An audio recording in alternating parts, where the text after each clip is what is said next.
আজকে তেল হলুদ ছাড়া রান্না করবো, আমাদের গুরু দশা তো, লাউ চচ্চড়ি করবো।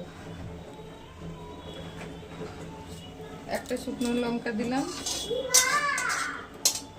একটু কালো জিরে দিলাম,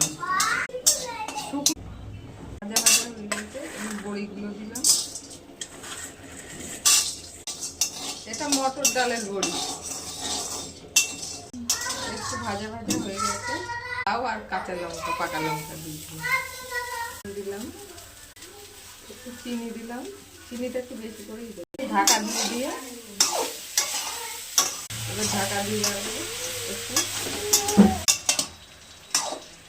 আর একটু হবে কষানো।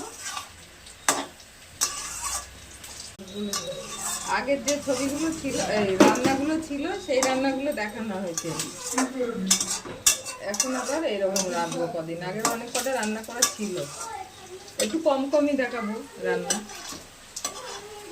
রান্না ঘি দিয়ে করতেই পারতাম, কিন্তু ঘি আমার ছেলেও খায় না, আমিও খাই না। যে ঘি খাবে এই তরকারির মধ্যে ঢেলে নিয়ে খাবে। হয়ে গেছে রান্না, এবার নামিয়ে দেবো।